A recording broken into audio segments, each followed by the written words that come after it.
bwoko bw'Imana nshuti z'umusaraba ndabashuhuje cyane. Nitwa Pastor Rukenura Kimararungu, nkaba uyu munsi tugiye gusangira ijambo ry'Imana.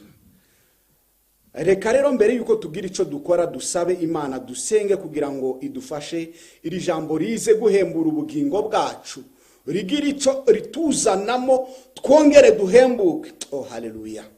Mana ndagushimye cyane, ngushimiye kuri Imana igira neza, ngushimiye kuri Imana idufiteho umugambi mwiza.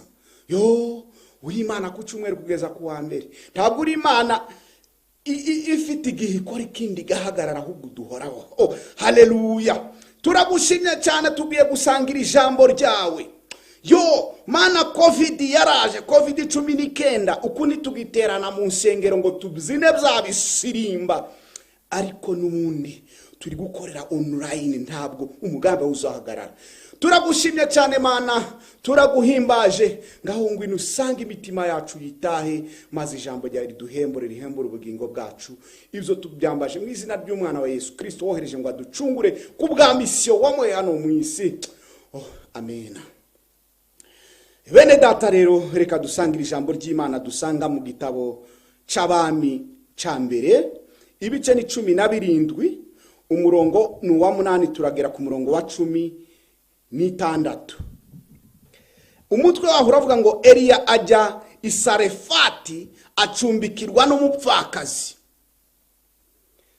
Buke ijambo ry'Uwiteka rimugeraho riti, hagurukuje i Sarefati haba Sidoni abari huba, hariyo umugore w'umupfakazi niwe ndegetse kugutunga. Nuko arahaguruka aje i Sarefati, ageze ku irembo ry'umudugudu ahasanga umugore w'umupfakazi utoragura udukwi. Eliya aramuhamagara aramubwira ati, ndakwinginze nzanira utuzi two kunywa mu gacuma. Nuko aja kuyazana, akigenda aramuhamagara ati, ndakwinginze unzanire n'agatsima mu ntoke. Nawe aramusubiza ati, nkurahiye Uwiteka Imana yawe ihoraho, nta gatsima mfite nkeretse urushi rw'agafu shigaje mu giseke n'uturanguzwa tw'amavuta mu mberezo. Ubu dore ndatoragura udukwi 2 kugira ngo nsubire mu nzu nkivugire n'umwana wanje ngo tukarye twipfire. Eliya aramubwira ati, witinya, genda ubigenze ukuvuze, ariko banza umvugireho akanje ukanzanire hano, maze ubone wivugire n'umwana wawe, kuko Uwiteka Imana ya Isirayeli ivuze itya ngo, ico giseke ntabwo kizaburamo ifu n'amavuta ntabwo azabura muri iyo mberezo kugeza ku munsi Uwiteka azavubira isi imvura.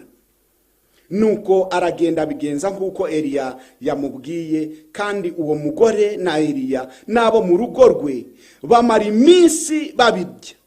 Ico giseke nticyaburamo ifu n'amavuta ntiyabura muri iyo mberezo nk'uko Uwiteka yavugiye mu kanwa ka Eliya.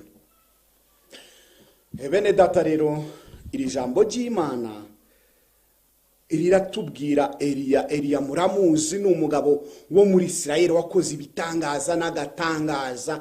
Abo bita Abahabu baramuzi, abo bose baramuzi abo bami. Oh haleluya. Iri jambo ry'Imana riratubwira ngo Imana iza kuri Eliya iramubwira ngo genda i Sarefati haba Sidoni, ubwo n'abantu bitwa Abasidoni abariho ujya kuba, hari umugore w'umupfakazi namutegetse kugutunga. Oh haleluya. Ngo mare Eliya aragenda wagera kuri uwo mugore ngo yatoragura udukwi. Eliya aramubwira, ndakwinginze mpa amazi yo kunywa, mbutuzi, genda unzanire utuzi two kunywa mu gacuma. Umugore ngo amara aragenda, ariko ngo mu gihe ari mu nzira agenda, Eliya arongera aramuhamagara, ndakwinginze unzanire n'agatsima ko mu ntoke nirire. Eliya buri yaratekereje avuga, umuntu ngiye kunzanira amazi akagira impuhwe ako kanya n'ibyo kurya ndiyonyima. nuko aramubwira ngo amuzane, ariko ngo umugore ngo aramurahira ngo urahiye Uwiteka Imana yawe ihoraho nta kintu ufite, ndaco uretse urushi rw'ifu mfite mu giseke. Oh haleluya bene data, reba iki kibo kigereranye n'igiseke byose ni kimwe, uzureba noneho gukoramo urushi rw'ifu. Ndebera urushi rw'ifu rumeze gutya ngo nirwusigaranye ngo n'umwana wundi wipfi. Arongera amwe ngo sinico gusa no mu mbere usigaranye muturanguzwa tw'amavuta. Iyo usomye Bibiliya y'icongereza, icongereza ntago ncizi cyane ariko ndakivuga, sinoja muri Amerika ngo nibure naha ngaho urumva ndakivuga. Gusa dushima Imana ko abana bacu bari kubiziruka bavuga icongereza kandi banacandika. Oh haleluya, ibyo ni ibyo kwishimira. Tuge twishimira ku mwandu wacu uri kugenda umera neza ujana na vision. Oh haleluya, ahoro mucongereza muri Bibiliya y'icongereza bazakoresha ngo a cup, nanje reka nkoreshe a cup. Niyo mpamvu nazanye iki gikombe kugira ngo mbari cyo nifashisha. Yaravuze ngo uturanguzwa ni kwa kundi ufitemo dube harimo amavuta yashizemo, uzugira gutya uzumanura wona kubita ngo ya mavuta azamanuka. Utwo ni uturanguzwa. Oh haleluya. Ariko Eliya aramubwira ati, umugore aramubwira ati ni utudukwi tubiri ndi kudutora ngende je n'umwana wange nkisongere n'umwana wanje tukaje nitumara twipfire. Yo Eliya atatekereje cyane, aramubwira ati genda ubanze unsongereho akanje, genda umvugireho akanje. Mwakazaramwe umugabo Eliya yaratangaje. Umuze yaramubwira ati jewe nsigaranye gakeya n'umwana wanje tugiye kukavuga tumara twipfire nitukajya. None Eliya habe no gutekereza nahumva agafuko kurushi rw'ukuboko. Eliya ati banza umvugira kanje, kandi barabagabo yemwe uko bari banini bari barebare uko niko bajyaga. Eliya baza batuhurugera batuga ngo Goliath ubwo yarafite mikono zitandatu, mikono ni nka metero, ariko narebye ushobora gusanga zinaziruta. Ariko ngo Eliya ico kigabo cyari gishobora cyari gifite nka mikono zine, kizakibwira uwo mugore ngo genda umvugira kanje ukansongere. Hano Eliya yarikunze yemwe. Arangize aramubwira umugore ndiyo shiramo filosofi nyinshi ngazi yadushiramo ko aragenda agira gute, aragenda azamusongera kagatsiba. Oh haleluya, ngo agira gute, arakamusongera nguko ari amubwiye ngo ukansongere nawe arakamusongera. Oh haleluya, vuga ngo kansongere bibwire mugenzi wawe. Yo ngo amara umugore aragasonga kazanira Eliya aramubwira ngo nguko Uwiteka yabivuze, ico giseke ntikizobura mifu na yamberezo yawe izahora irimo amavuta. Oh haleluya, oh imberezo zanyu zihoremo amavuta. Nuko arangije wa mugore uko ijambo ry'Imana rizari tubwira ngo guhera uwo munsi wa mugore Eliya nabo mu rugo rwe wose ngo bakajya bajya ibyo ngizo ntibishire. Uko ngo cyagiseke ndicongeye gushiramo ifu yahoragamo, uko umugore asonga niko ifu yuzuraga. Oh haleluya, oh haleluya, ifi kuzura. Vuga ngo ifi kuzura. Ngo noneho yamberezo nayo yamberezo twaturanguzwa tw'amavuta, twaturanguzwa bitware tukihabarizwa, ahubwo ngo uko umugore yafataga amavuta ko arateka niko amavuta nayo yiyongeraga, amavuta yiyongera. Oh haleluya, sinzi niba uri gushikira ibyo bitangaza. Ntabwo uko Imana izisetse, uko Imana irasetse. Imana yashekeje hano, Imana yashekeje hano hari umugore wari warashatse ariko azabura uruzaro, afite ngo mukeba n'uwo musangiye umugabo azamwishima hejuru.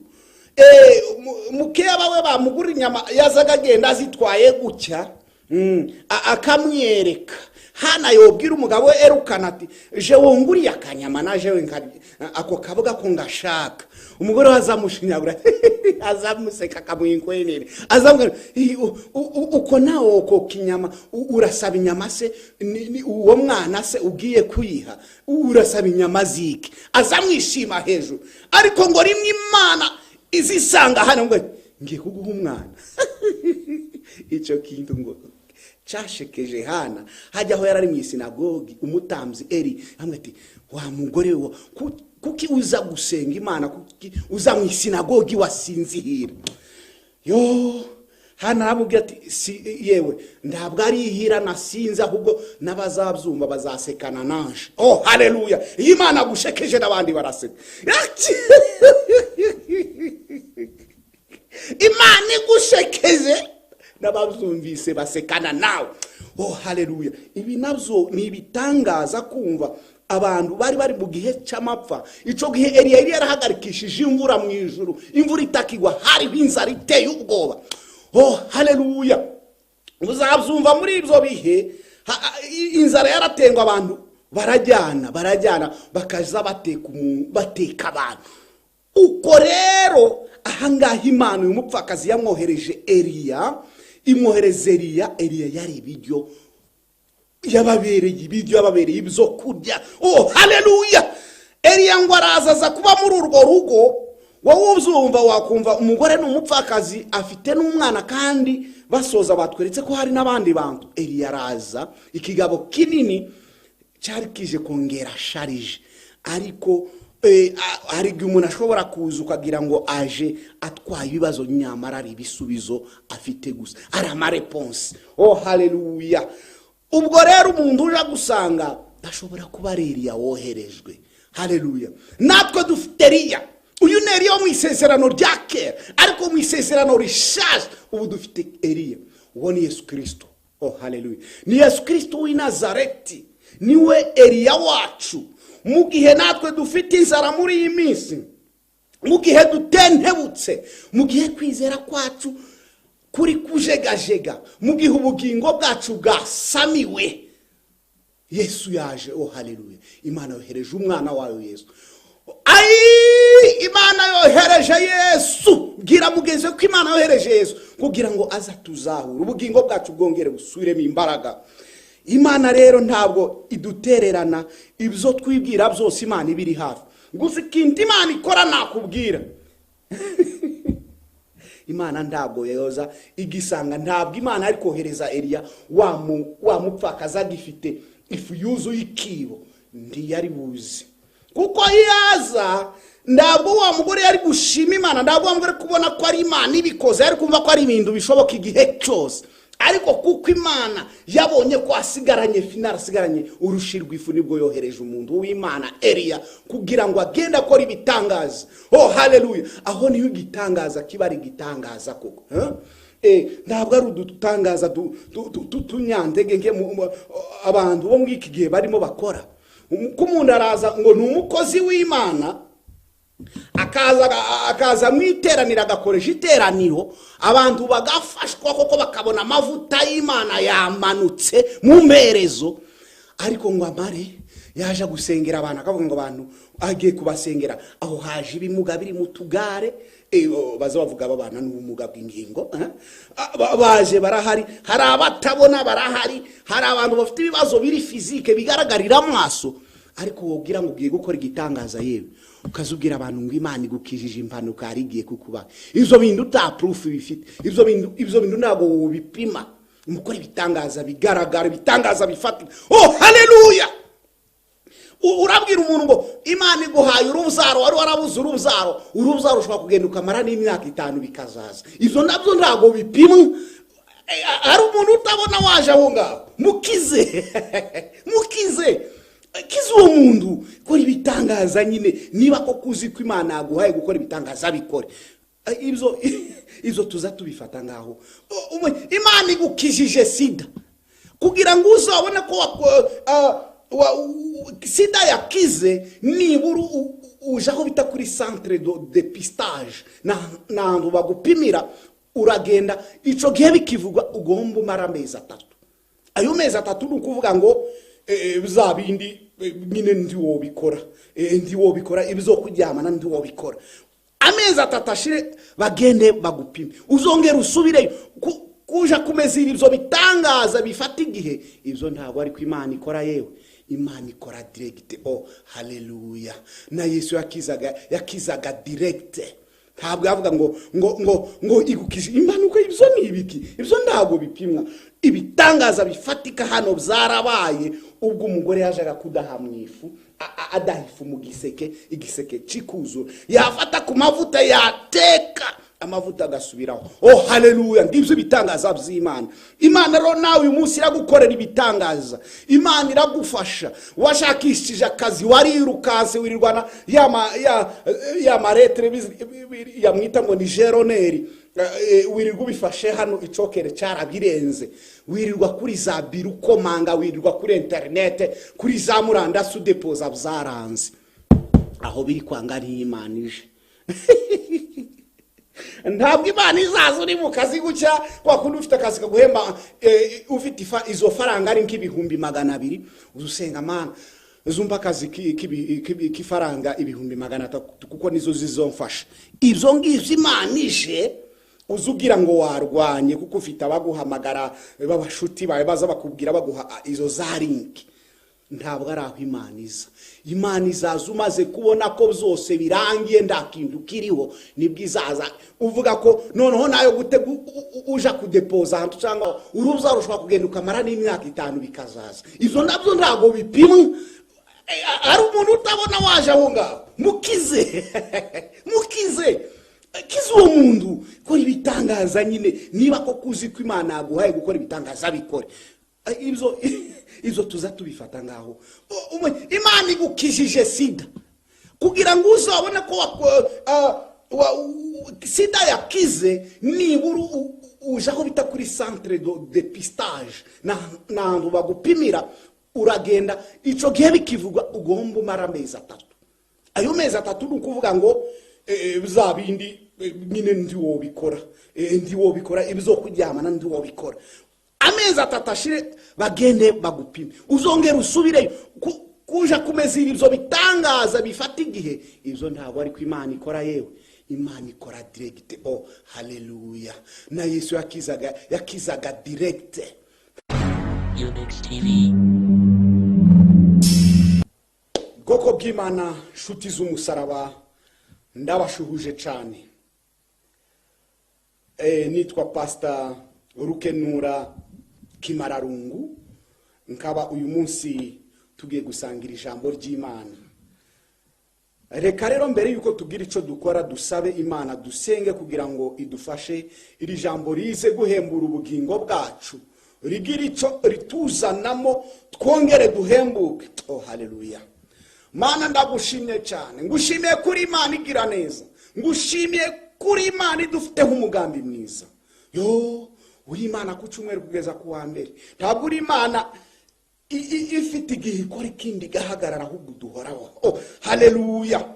Turagushimye cyane, tugiye gusangira ijambo ryawe. Yo Mana, covid yaraje, covid-19 uku nitugiterana mu nsengero ngo tubzine byabisirimba, ariko n'ubundi turi gukorera online, ntabwo umuganda uzahagarara. Turagushimye cyane Mana, turaguhimbaje, ngaho ngwino usanga imitima yacu yitahe, maze ijambo ryawe riduhembure, rihembure ubugingo bwacu. Ibyo tubyambaje mu izina ry'umwana wa Yesu Kristo wohereje ngo aducungure ku bwa misiyo wamuhe hano mu isi. Oh amen. Bene data rero, reka dusangira ijambo ry'Imana dusanga mu gitabo c'Abami ca mbere ibice ni 17, umurongo ni wa 8 turagera ku murongo wa 16. Umutwe waho uravuga ngo Eliya ajya i Sarefati acumbikirwa n'umupfakazi. Buke ijambo ry'Uwiteka rimugeraho riti, hagurukuje i Sarefati haba Sidoni abarihuba, hariyo umugore w'umupfakazi niwe ndegetse kugutunga. Nuko arahaguruka aje i Sarefati, ageze ku irembo ry'umudugudu ahasanga umugore w'umupfakazi utoragura udukwi. Eliya aramuhamagara aramubwira ati, ndakwinginze nzanira utuzi two kunywa mu gacuma. Nuko aja kuyazana, akigenda aramuhamagara ati ndakwinginze unzanire n'agatsima mu ntoki. Nawe aramusubiza ati nkurahiye Uwiteka Imana yawe ihoraho, nta gatsima mfite nkeretse urushi rw'agafu shigaje mu giseke n'uturanguzwa tw'amavuta mu mberezo. Ubu dore ndatoragura udukwi tubiri kugira ngo nsubire mu nzu nkivugire n'umwana wanje ngo tukarye twipfire. Eliya aramubwira ati witinya, genda ubigenze ukuvuze, ariko banza umvugireho akanje ukanzanire hano, maze ubone wivugire n'umwana wawe, kuko Uwiteka Imana ya Isirayeli ivuze itya ngo icyo giseke ntabwo kizaburamo ifu n'amavuta ntabwo azabura muri iyo mberezo kugeza ku munsi Uwiteka azavubira isi imvura. Nuko aragenda abigenza nk'uko Eliya yamubwiye, kandi uwo mugore na Eliya n'abo mu rugo rwe bamara iminsi babirya. Icyo giseke nticyaburamo ifu n'amavuta ntiyabura muri iyo mberezo nk'uko Uwiteka yavugiye mu kanwa ka Eliya. Bene data rero, iri jambo ry'Imana riratubwira Eliya muramuzi, ni umugabo wo muri Isirayeli wakoze ibitangaza n'agatangaza. Abo bita Abahabu baramuzi, abo bose baramuzi abo bami. Oh haleluya! Iri jambo ry'Imana riratubwira ngo Imana iza kuri Eliya iramubwira ngo genda Isarefati, Sidoni, ubwo n'abantu bitwa Abasidoni abariho ujya kuba. Hari umugore w'umupfakazi namutegetse kugutunga. Oh haleluya! Ngo mare Eliya aragenda wagera kuri uwo mugore. Uwo mugore ko yatoragura udukwi, Eliya aramubwira ndakwinginze mpa amazi yo kunywa, mbutuzi, genda unzanire utuzi two kunywa mu gacuma. Umugore ngo amara aragenda, ariko ngo mu gihe ari mu nzira agenda, Eliya arongera aramuhamagara, ndakwinginze unzanire n'agatsima ko mu ntoke nirire. Eliya buri yaratekereje avuga umuntu ngiye kunzanira amazi akagira impuhwe ako kanya n'ibyo kurya ndiyonyima. Nuko aramubwira ngo amuzanire, ariko ngo umugore ngo aramurahira ngurahiye Uwiteka Imana yawe ihoraho, nta kintu ufite, ntacyo uretse urushi rw'ifu mfite mu giseke. Oh haleluya! Bene data, reba iki kibo kigeranye n'igiseke byose ni kimwe. Uzureba noneho gukoramo urushi rw'ifu, ndebera urushi rw'ifu rumeze gutya ngo nirwusigaranye ngo n'umwana wundi wipfi. Arongera amwe ngo sinico gusa, no mu mberezo usigaranye mu turanguzwa tw'amavuta. Iyo usomye Bibiliya y'Icongereza, Icongereza ntago nchizi cyane, ariko ndakivuga. Sinoja muri Amerika ngo nibure naha ngaho urumva ndakivuga. Gusa dushima Imana ko abana bacu bari kubiziruka bavuga Icongereza kandi banacandika. Oh haleluya! Izo nizo kwishimira. Tuge twishimira ku mwandu wacu uri kugenda umera neza, ujana na vision. Oh haleluya! Ahoro mu Congereza, muri Icongereza bazakoresha ngo ekapu. Nanje reka nkoreshe ekapu, niyo mpamvu nazanye iki gikombe kugira ngo mbari cyo nifashisha. Yaravuze ngo uturanguzwa ni kwa kundi ufitemo duwe harimo amavuta yashizemo, uzugira gutya, uzumanura wona kubita ngo ya mavuta azamanuka. Utwo ni uturanguzwa. Oh haleluya! Ariko Eliya aramubwira ati, umugore aramubwira ati ni utudukwi tubiri ndikudutora ngende nje n'umwana wanjye nkisongere n'umwana wanje tukajye nitumara twipfire. Yo, Eliya atatekereje cyane, yaramubwira ati genda ubanze unsongereho akanje, genda umvugireho akanje. Mwakazara mu mugabo Eliya yaratangaje. Umuze yaramubwira ati jewe nsigaranye gakeya n'umwana wanje tugiye kukavuga tumara twipfire nitukajya. None Eliya habe no gutekereza nahumva agafuko kurushi gukuboko. Eliya ati banza umvugira kanje, kandi barabagabo yemwe uko bari banini bari barebare uko niko bajyaga. Eliya baza batuhurugera batuga ngo Goliath ubwo yari afite mikono zitandatu, mikono ni nka metero, ariko unarebye ushobora gusanga zinaziruta. Ariko ngo Eliya ico kigabo cyari gishobora cyari gifite nka mikono zine, kiza kibwira uwo mugore ngo genda umvugira kanje ukansongere. Hano Eliya yarikunze ye arangize aramubwira umugore ndiyo shiramo filosofi nyinshi ngazi yadushiramo ko aragenda agira gute, aragenda azamusongera kagatsiba. Oh haleluya, ngo agira gute, arakamusongera nguko ari amubwiye ngo ukansongere, nawe arakamusongera. Oh haleluya, vuga ngo kansongere, bibwire mugenzi wawe. Yo ngo amara umugore aragasonga kazanira Eliya aramubwira ngo nguko Uwiteka yabivuze, ico giseke ntikizobura ifu, na yamberezo yawe izahora irimo amavuta. Oh haleluya, oh imberezo zanyu zihoremo amavuta. Nuko arangije wa mugore, uko ijambo ry'Imana rizaritubwira ngo guhera uwo munsi wa mugore Eliya nabo mu rugo rwe bose ngo bakajya bajya ibyo ngizo ntibishire. Uko ngo cya giseke ndicongeye gushiramo ifu yahoragamo, uko umugore asonga niko ifu yuzuraga. Oh haleluya, oh haleluya, ifi kuzura. Vuga ngo ifi kuzura. Ngo noneho yamberezo nayo yamberezo twaturanguzwa tw'amavuta, twaturanguzwa bitware tukihabarizwa, ahubwo ngo uko umugore yafataga amavuta ko arateka niko amavuta nayo yiyongeraga, amavuta yiyongera. Oh haleluya, sinzi niba uri gushikira ibyo bitangaza. Ntabwo uko Imana izisetse, uko Imana irasetse. Imana yashekeje hano, Imana yashekeje hano hari umugore wari warashatse ariko azabura uruzaro, afite ngo mukeba n'uwo musangiye umugabo azamwishima hejuru. Mukeba we bamugura inyama yazaga agenda azitwaye gutya, akamwereka. Hana yobwira umugabo we erukana ati je wonguriye akanyama naje we ako kabuga ko ngashaka.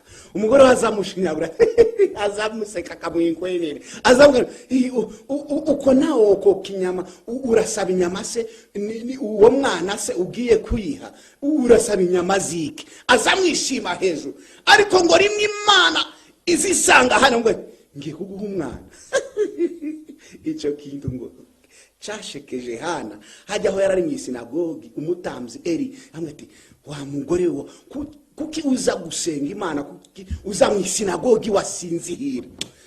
Yo Hana arabubwira ati yewe ntabwo ari ihira nasinze, ahubwo n'abazabyumva bazasekana nanje. Oh haleluya, Imana gushekeje n'abandi baraseka. Imana igushekeje n'ababyumvise basekana nawe. Oh haleluya, ibi nabyo ni ibitangaza kumva abantu bari mu gihe cy'amapfa. Ico gihe Eliya yarahagarikishije imvura mu ijuru, imvura itakigwa, hari inzara iteye ubwoba. Oh haleluya, uzabyumva muri ibyo bihe inzara yaratengwa, abantu barajyana bakaza bateka abantu. Uko rero ahangaha Imana uyu mupfakazi yamwohereje Eliya, imwohereza Eliya yari ibiryo yababereye ibyo kurya. Oh haleluya, Eliya ngo arazaza kuba muri urwo rugo. Wowe uzumva wakumva umugore n'umupfakazi afite n'umwana, kandi basoza batweretse ko hari n'abandi bantu. Eliya araza, ikigabo kinini cyari kije kongera sharije, ariko hari igihe umuntu ashobora kuza ukagira ngo aje atwaye ibibazo, nyamara ari ibisubizo afite gusa, ari amareponse. Oh haleluya, ubwo rero umuntu uje gusanga ashobora kuba ari Eliya woherejwe. Haleluya, natwe dufite Eliya. Uyu ni Eliya mu isezerano rya kera, ariko mu isezerano rishaje ubu dufite Eliya. Uwo ni Yesu Kristo. Oh haleluya, ni Yesu Kristo w'i Nazareti, niwe Eliya wacu. Mu gihe natwe dufite inzara muri iyi minsi, mu gihe dutentebutse, mu gihe kwizera kwacu kuri kujegajega mu gihe ubugingo bwacu bwasamiwe. Yesu yaje, oh haleluya. Imana yohereje umwana wayo Yesu. Imana yohereje Yesu. Gira mugeze ko Imana yohereje Yesu kugira ngo aza tuzahura ubugingo bwacu bwongere busubiremo imbaraga. Imana rero ntabwo idutererana, ibyo twibwira byose Imana ibiri hafi. Gusa ikindi Imana ikora nakubwira. Imana ntabwo yoza igisanga, ntabwo Imana ari kohereza Eliya wa mupfakaza gifite ifu yuzuye ikibo, ntiyari buzi. Kuko yaza ntabwo wa mugore yari gushima Imana, ntabwo wa mugore kubona ko ari Imana ibikoze, yari kumva ko ari ibintu bishoboka igihe cyose. Ariko kuko Imana yabonye ko asigaranye finara, asigaranye urushirwa ifu, nibwo yohereje umuntu w'Imana Eliya kugira ngo agende akora ibitangaza. Oh haleluya. Aho niho igitangaza kiba ari igitangaza koko. Ntabwo ari udutangaza tunyandege abantu bo muri iki gihe barimo bakora. Ko umuntu araza ngo ni umukozi w'Imana, akaza mwiteranira, agakoresha iteraniro, abantu bagafashwa koko bakabona amavuta y'Imana yamanutse mu mperezo. Ariko ngo amare yaje gusengera abantu, akavuga ngo abantu agiye kubasengera, aho haje ibimuga biri mu tugare, baza bavuga babana n'ubumuga bw'ingingo, baje barahari, hari abatabona barahari, hari abantu bafite ibibazo biri fizike bigaragarira amaso. Ariko wobwira ngo ugiye gukora igitangaza yewe, ukazubwira abantu ngo Imana igukijije impanuka ari igiye kukuba. Ivyo bintu ta proof bifite, ivyo bintu nabo ubipima, umukora ibitangaza bigaragara, ibitangaza bifatika. Oh haleluya. Urabwira umuntu ngo Imana iguhaye uruzaro, wari warabuze uruzaro ushobora kugenda ukamara n'imyaka 5 bikazaza. Ivyo nabyo ntago bipimwa. Ari umuntu utabona waje aho ngaho, mukize kizo umuntu ko ibitangaza nyine, niba ko kuzi ko Imana yaguhaye gukora ibitangaza bikore. Izo tuza tubifata ngaho. Imana igukijije sida kugira ngo uzabone ko sida yakize, nibura uje aho bita kuri centre de dépistage nandu bagupimira, uragenda ico gihe bikivugwa ugomba umara amezi 3. Ayo mezi 3 nukuvuga ngo bizabindi nyine ndi wobikora ibizo kuryamana ndi wobikora. Amezi 3 ashire bagende bagupime, uzongera usubire kuja kumeza ibyo bitangaza bifata igihe. Ibyo ntabwo ari ko Imana ikora yewe, Imana ikora direct. Oh haleluya. Na Yesu yakizaga direct. Ntabwo yavuga ngo igukije impanuka. Ibyo ni ibiki? Ibyo ntabwo bipimwa. Ibitangaza bifatika hano byarabaye ubwo umugore yajaga kudaha mu ifu, adahifu mu igiseke cikuzo, yafata ku mavuta yateka, amavuta agasubiraho. Oh haleluya. Ngibyo bitangaza by'Imana. Imana rero nawe uyu munsi iragukorera ibitangaza. Imana iragufasha. Washakishije akazi, warirukanse wirirwana ya maretre yamwita ngo ni geroneri, wirirwa ubifashe hano icokere cyarabirenze, wirirwa kuri za biru komanga, wirirwa kuri internet, kuri za murandasi udepoza byaranze. Aho biri kwanga ari Imana ije. Ntabwo Imana izaza uri mu kazi gucya kwa kundi ufite akazi kaguhemba ufite izo faranga ari nk'ibihumbi 200, uzusenga Mana zumba akazi kifaranga ibihumbi 300 kuko nizo zizomfasha. Izo ngivyo Imana ije uzugira ngo warwanye kuko ufite abaguhamagara babashuti bawe baza bakubwira baguha izo zarinki. Ntabwo ari aho Imana iza. Imana izaza umaze kubona ko byose birangiye ndakindu kiriho, nibwizaza uvuga ko noneho nayo uja kudepoza ahantu cyangwa gukora ikizamini wayabuze. Aho ni Imana izaza. Oh haleluya. Aho ni Imana yigaragariza, aho niho tubonera Imana, aho niho tubonera ubwiza bw'Imana. Oh haleluya. Imana iza ku munota wanyu. Bwira mugenzi wawe ko Imana iza ku munota wanyu kuko ukunza shima Imana cyane. Imana ni igitangaza.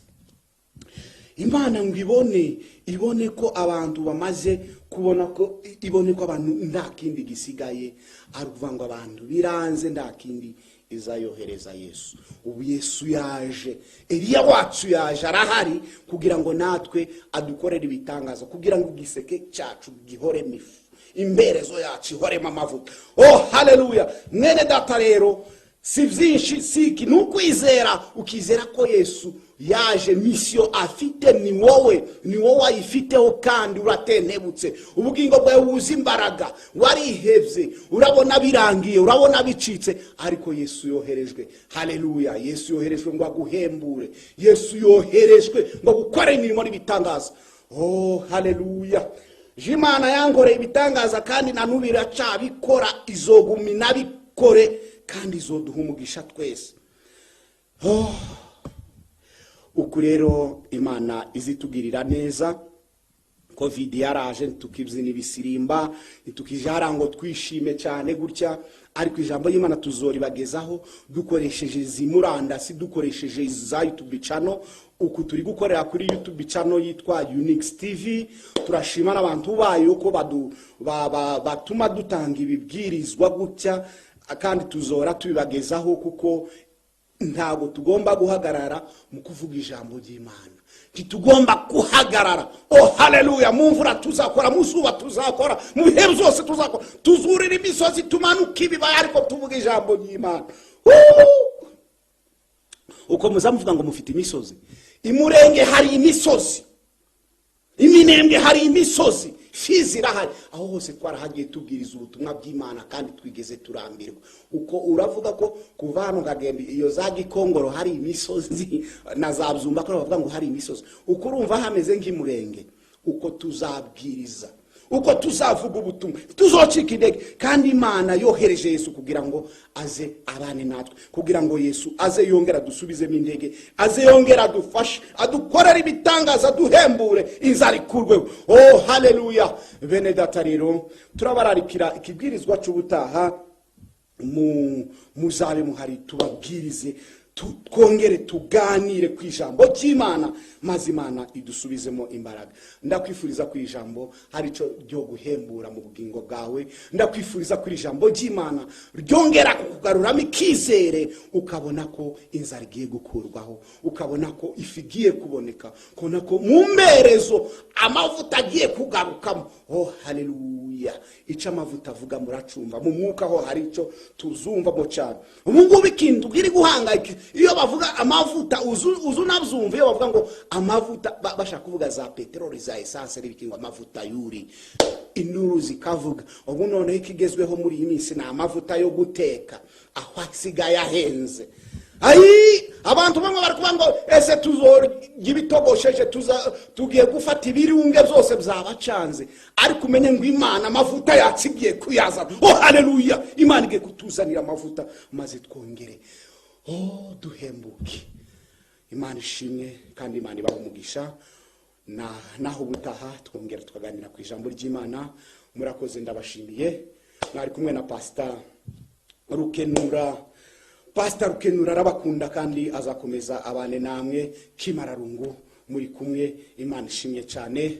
Amen. Don't forget to subscribe. Unix TV.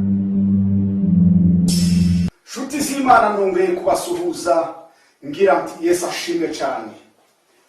Reka rero n'ubundi twongere tuganire ku ijambo ry'Imana. Uyu munsi n'ubundi Imana yongeye itugirira ubuntu bwo tuganira. Reka twongere tuganire ku ijambo ryayo. Aha rero n'ubundi turasenga Imana nk'uko dusanzwe dusenga, twiyambaza Imana ize ibane natwe. Mana nyagasani mugenga bihe byose, twongeye kukwiyereka hano turi kugira ngo uzudufashe tuganire, ndetse dusangire ijambo ryawe, kandi ritunyure, rigira icyo rihindura muri twebwe.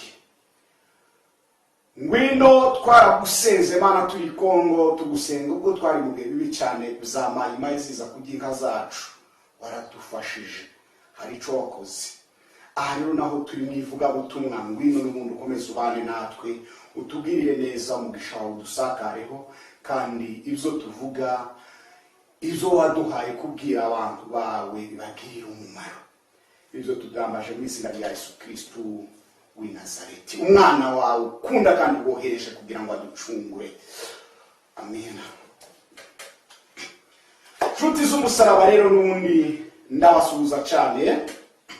Pastor Rukenura Kimararungu ndi kumwe namwe dusangira ijambo ry'Imana.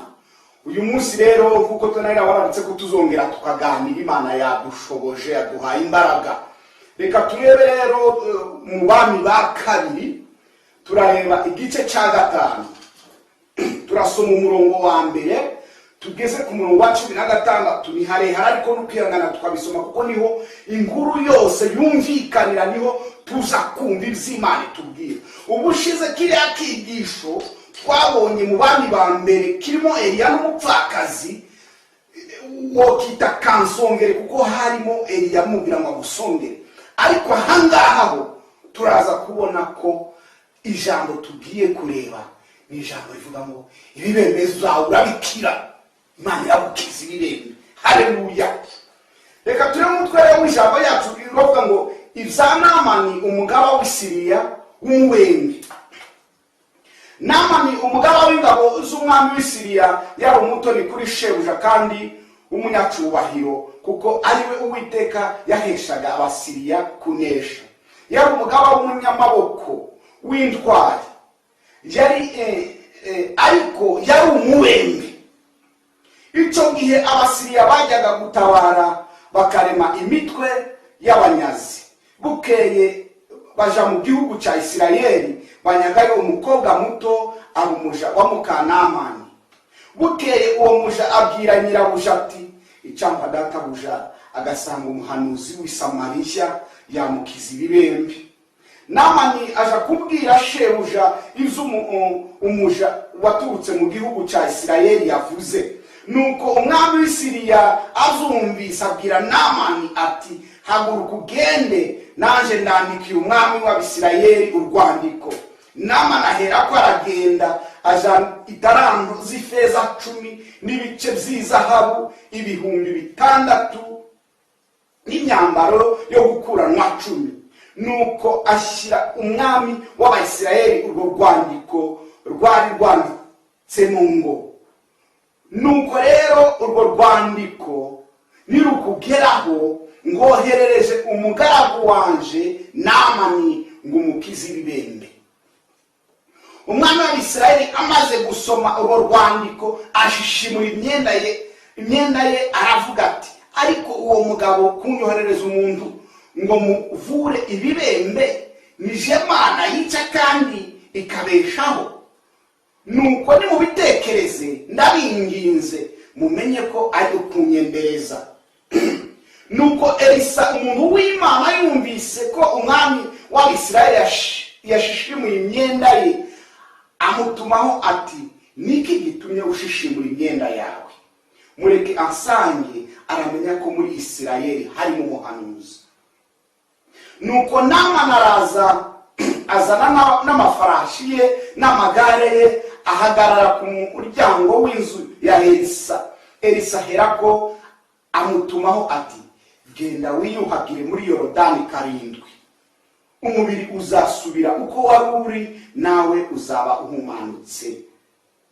Namani azumvise ararakara, arivumbura ati, nahoze ngira ngo ari busohoke ahagarare atakambire izina ry'Uwiteka Imana ye, arembarenze nk'intoki hejuru y'ibibembe ngo ankize. Mbese inzuzi z'i Damasiko, Abana na Fapa ntiziruta ubwiza amazi yose y'Isirayeli? Sinabasha kuziyuhagiramo ngo mpumanuke. Nuko arahindukira arigendera arakaye. Abagaragu be baramwegera baramubwira bati, data, iyaba uwo muhanuzi yagutegetse ikintu gikomeye ntuwo gikoze, nkanswe kukubwira ngo iyuhagire uhumanuke. Nuko aramanuka yibira muri Yorodani 7 nguko uwo muntu w'Imana yari yamutegetse. Uwo mwanya umubiri we uhinduka nk'umwana muto, arahumanuka. Hanyuma ahaguruka n'abantu be bose kuri uwo muntu w'Imana, araza amuhagarara imbere amubwira ati noneho menye ko nta yindi mana iri mu isi yose nkeretse muri Isirayeli, none ndakwinginze enda ingororano y'umugaragu wawe. Elisa aramusubiza ati ngurahiye Uwiteka uhoraho uwo ngorera nta kintu cyose ndibwakire. Oh haleluya, Imana ibaho umugisha. Iri ni ijambo ry'Imana. Iri jambo ry'Imana ni rirerire ariko ndakwitwara kubigenza ngo tubyumve neza tutarisomye byose. Iravuga ngo ibya Namani umugaba w'i Siriya w'umubembe. Oh, Namani umubembe. Nuko umunsi umwe Namani umugaba w'ingabo z'i Siriya yari umunyamaboko, yari umutoni, yari umugabo w'intwari kuri shebuja, ngo ni nawe Imana yanyuzagamo gutsinda kw'Abasiriya. Siriya n'ubu ngubu usomye ku bantu bizanye ibintu bya histoire, ni igihugu cy'Abarabu, ni igihugu gikaze cyane, kigira ibintu by'intambara, kirakaze, n'icyo gihe cyari gikaze.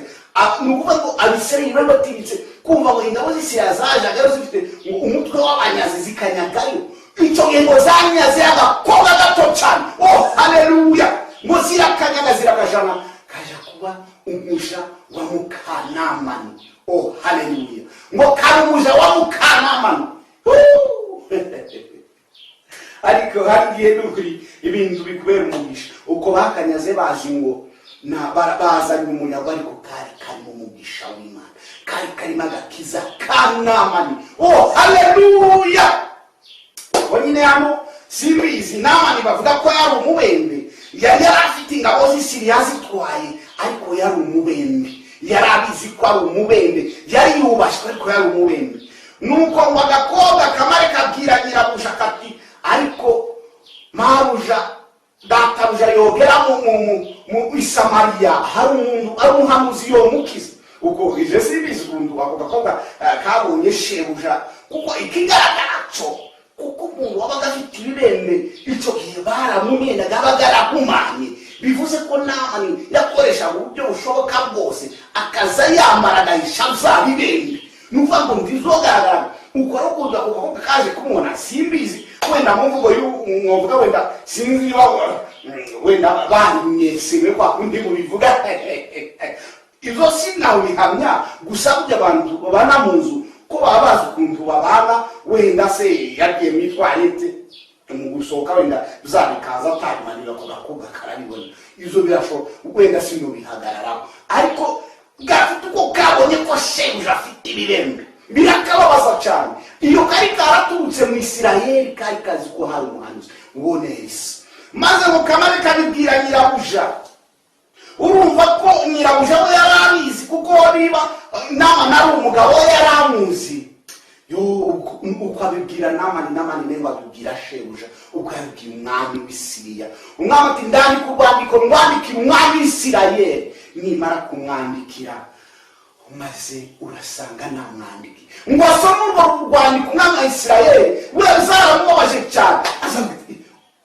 Guhera ryari isigaye nkiza abantu azavuga kuko imyohereze ngo mukizi ibibembe, none nd'Imana y'ikigali ikanakiza jezo nobikora.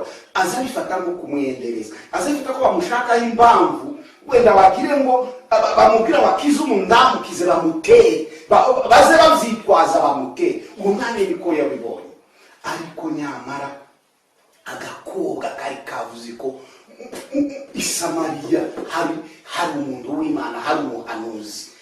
Ngo bamare rero barangije Elisa na Eliya biritiranwa cyane kuko Elisa yabaye umugaragu wa Eliya kandi amutona hamuha impano cyane. Bavuga ko ibitangaza Eliya yakoze Elisa we yakubaga kabiri. Oh haleluya. Elisa afite imbaraga cyane, uzagenda kubona ngo ukiza imboga zose, ibyo byose muzabibona birahari tuzobibabwira. Nuko Elisa rero arangije ngo yarabyumvaga ngo amare ngabona umwami ngo ashishimura imyenda y'umwami wa Isirayeli. Amaze kuki ushishimura imyenda yawe, bwira uwo mugabo aze hano, namara kuza hano aramenya ko muri Isirayeli hari umuhanuzi. Muri Isirayeli hari umuhanuzi. Oh haleluya. Bwira mugenzi wawe ko muri Isirayeli hari umuhanuzi. Oh uri Imana. Maze Namani ngo amare araza yegera wa muhanuzi azamubwira ngo genda wibire karindwi muri Yorodani inshuro 7 karindwi kazakagaruka muri Bibiliya gafite icyo kavuga. Hata hari ibintu ubona ko bitajanye. Umugaba w'ingabo aza yambara inyenyeri birokoko hano umugaba w'ingabo murabizi muzamubona nk'igisirikare muzamubona ba generali muzamubona kuntu bameze ukuntu ukazumubwira ngo uko nagende muri Yorodani yibiremo karindwi gute akira karindwi Yorodani umva niba abantu bakirizwaga abantu bose bazaga kuhakirizwa hari hantu n'amanyenyeri n'amanijewe ngende ingoni y'ubutware ifite intwaro zanje n'ingabo zanje n'amafarashi nazanye ngende muri Yorodani nibiremo karindwi. Yumvise ari igisuzuguriro, yumvise amusuzuguye. Haleluya! Arangije abaho ntabwo ngora azamurugero none twebwe muri Siriya hari inzuzi aravuga Damasco Abana arazimubwira zose ese ndizari kandi nizirusha ubwiza izo muri Israeli kuki atari zo naje ntabwo nahumanuka buri abantu banacubahira ndaje hariya ushobora gusanga kuri Yorodani n'abandi bari kwibira basanga abasiviye basanga abantu basanzwe bazi ko n'umugabo yiga wumva yarateye muri Israeli anyagaya gakoga bari bamuzi bari bazi ko nama nari umurwanyi. Haleluya! Bari bazi ko nama nari umunyamaboko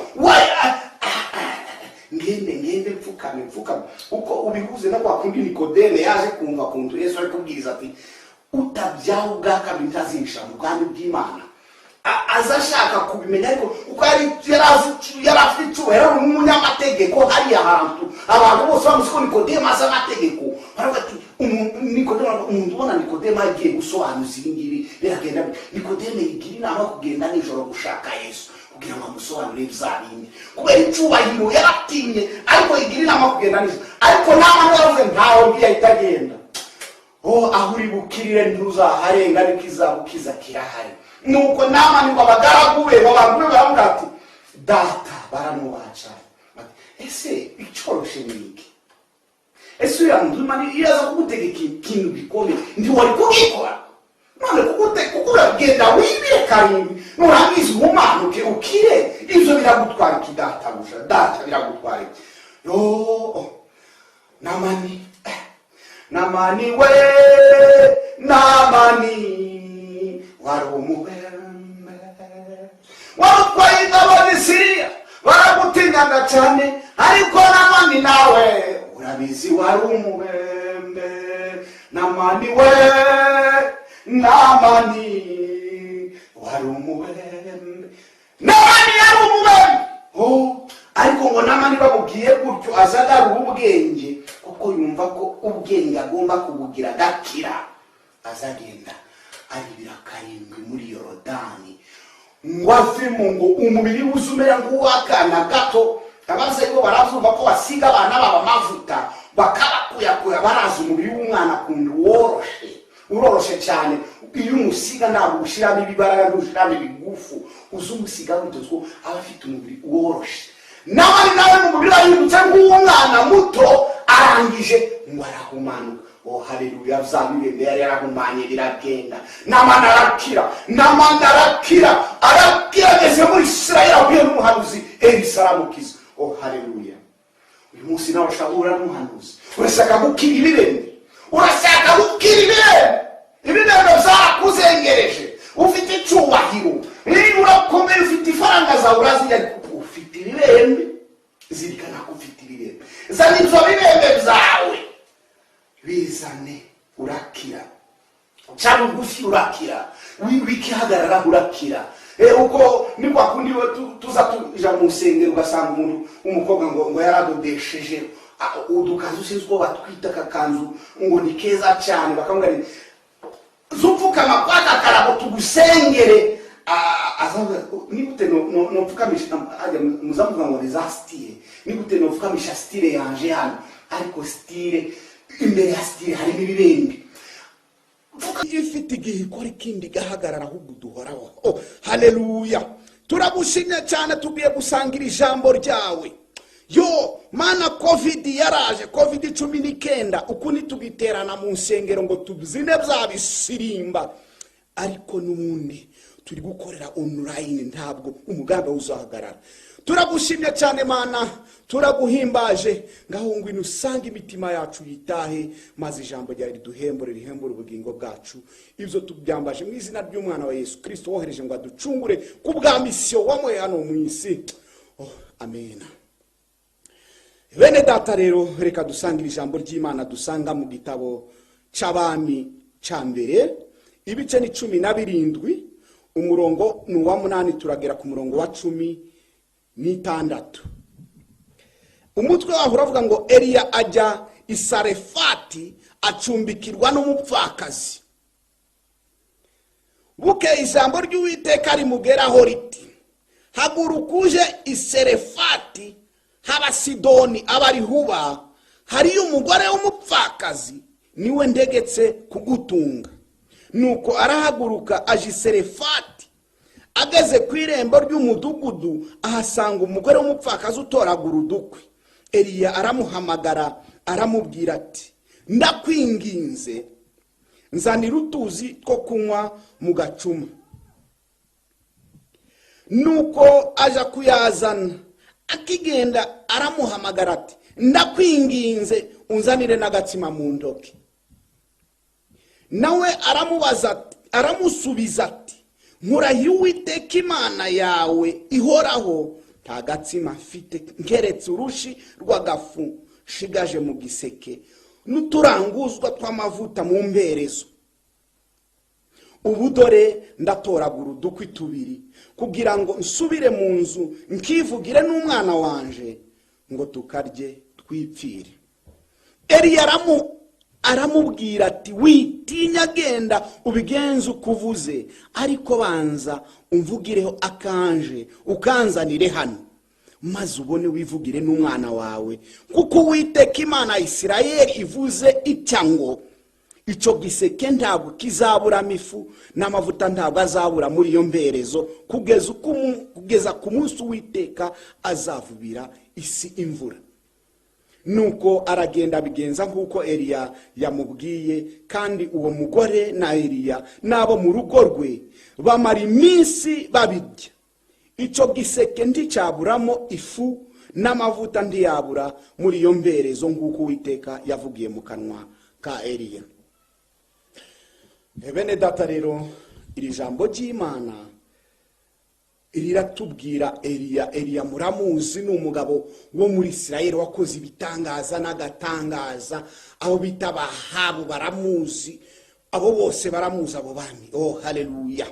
Iri jambo ry'Imana riratubwira ngo Imana iza kuri Eliya iramubwira ngo genda i Sarefati haba Sidoni, ubwo n'abantu bitwa Basidoni abariho ujya kuba. Hari umugore w'umupfakazi namutegetse kugutunga. Haleluya. Ngo mare Eliya aragenda bagera kuri uwo mugore. Uwo mugore ko yatoraguraga udukwi, Eliya aramubwira, ndakwinginze mpa amazi yo kunywa, mbutuzi, genda unzanire utuzi two kunywa mu gacuma. Umugore ngo amara aragenda, ariko ngo mu gihe ari mu nzira agenda, Eliya arongera aramuhamagara, ndakwinginze unzanire n'agatsima ko mu ntoke nirire. Eliya buri yaratekereje avuga, umuntu ngiye kunzanira amazi akagira impuhwe ako kanya, n'ibyo kurya ndiyonyima. Nuko aramubwira ngo amuzanire, ariko ngo umugore ngo aramurahira ngo urahiye Uwiteka Imana yawe ihoraho, nta kintu ufite, ndaco uretse urushi rw'ifu mfite mu giseke. Haleluya. Bene data, reba iki kibo kigeranye n'igiseke byose ni kimwe. Uzureba noneho gukoramo urushi rw'ifu, ndebera urushi rw'ifu rumeze gutya, ngo nirwusigaranye ngo n'umwana wundi wipfe.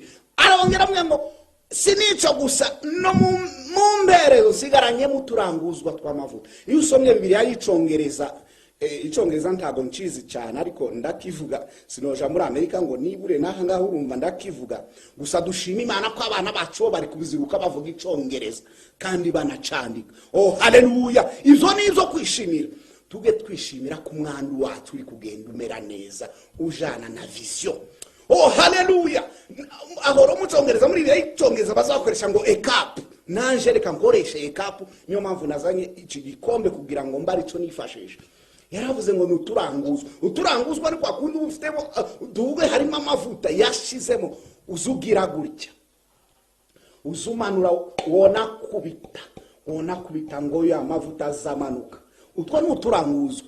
Oh haleluya. Ariko Eli aramubwira ati, umugore aramubwira ati, ni utudukwi tubiri ndikudutora ngende je n'umwana wanjye nkisongere n'umwana wanje tukaje nitumara twipfire. Yo Eli atatekereje cyane, yaramubwira ati genda ubanze unsongereho akanje, genda umvugireho akanje.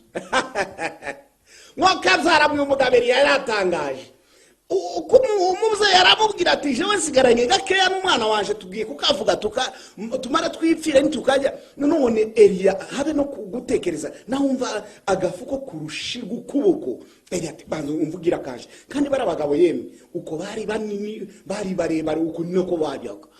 Eliya baza batuhurugera batuga ngo Goliath yari afite mikono zitandatu, mikono ni nka metero, ariko narebye ushobora gusanga zinaziruta. Ariko ngo Eliya ico kigabo cyari gishobora cyari gifite nka mikono zini, kiza kibwira uwo mugore ngo genda umvugira kanje ukansongere.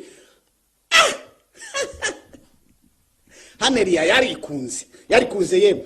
Arangize aramubwira umugore ndiyo shiramo filosofi nyinshi ngazi yadushiramo ko aragenda agira gute, aragenda azamusongera kagatsiba. Oh haleluya, ngo agira gute arakamusongera nguko ari amubwiye ngo ukansongere nawe arakamusongera. Oh haleluya, vuga ngo kansongere bibwire mugenzi wawe.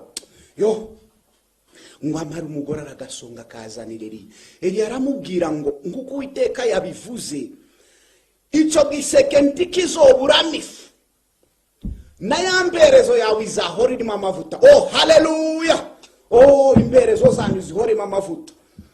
Nuko arangije wa mugore uko ijambo ry'Imana rizari tubwira ngo guhera uwo munsi wa mugore Eliya nabo mu rugo rwe wose ngo bakajya bajya ibyo ngizo ntibishire. Uko ngo cyagiseke ndicongeye gushiramo ifu yahoragamo, uko umugore asonga niko ifu yuzuraga. Oh haleluya, oh haleluya, ifi kuzura. Vuga ngo ifi kuzura. Noneho yamberezo nayo yamberezo twaturanguzwa tw'amavuta, twaturanguzwa bitware tukihabarizwa, ahubwo ngo uko umugore yafataga amavuta ko arateka niko amavuta nayo yiyongeraga, amavuta yiyongera. Oh haleluya, sinzi niba uri gushikira ibyo bitangaza. Ntabwo uko Imana izisetse, uko Imana irasetse. Imana yashekeje hano, Imana yashekeje hano hari umugore wari warashatse ariko azabura uruzaro, afite ngo mukeba n'uwo musangiye umugabo azamwishima hejuru. Mukeba we bamugura inyama yazaga agenda azitwaye gutya, akamwereka. Hana yobwira umugabo we erukana ati je wonguriye akanyama naje we ako kavuga ko ngashaka. Umugore wazamushinyabura azamuseka akamwinkwenera, azabwira uko nawo uko kinyama urasaba inyama se uwo mwana se ugiye kuyiha urasaba inyama ziki, azamwishima hejuru. Ariko ngo rimwe Imana izisanga hano ngo ngiye kuguha umwana. Icyo kintu ngo cyashekeje Hana. Hajyaho yarari mu sinagogi, umutambyi Eli amwe ati wa mugore wo kuki uza gusenga Imana, kuki uza mu sinagogi wasinzihira. Yo Hana aramubwira ati yewe ntabwo ari ihira nasinze, ahubwo n'abazabyumva bazasekana nanje. Oh haleluya, Imana gushekeje n'abandi baraseka. Imana imana igushekeje n'ababyumvise basekana nawe. Oh haleluya. Ibi nabyo ni ibitangaza kumva abantu bari mu gihe cy'amapfa. Ico gihe Eliya yari yarahagarikishije imvura mu ijuru, imvura itakigwa, hariho inzara iteye ubwoba. Oh haleluya.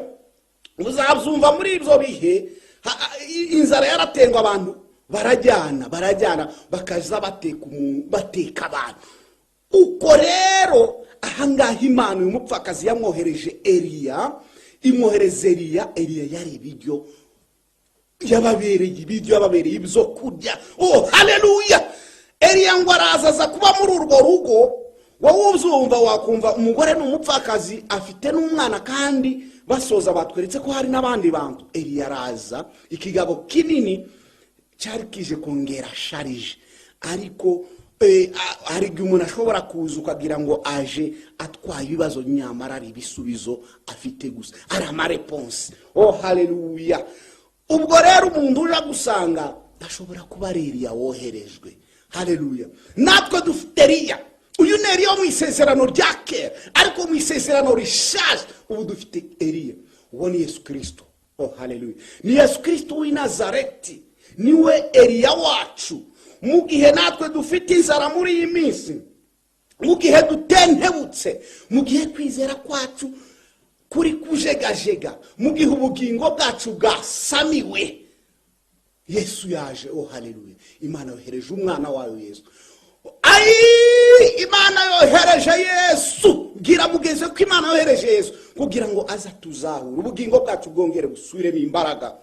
Imana rero ntabwo idutererana, ibyo twibwira byose Imana ibiri hafi. Gusa ikindi Imana ikora nakubwira,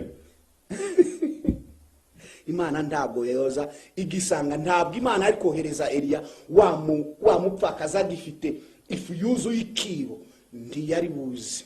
Kuko yaza ntabwo wa mugore yari gushima Imana, ntabwo wa mugore kubona ko ari Imana ibikoze, yari kumva ko ari ibintu bishoboka igihe cyose.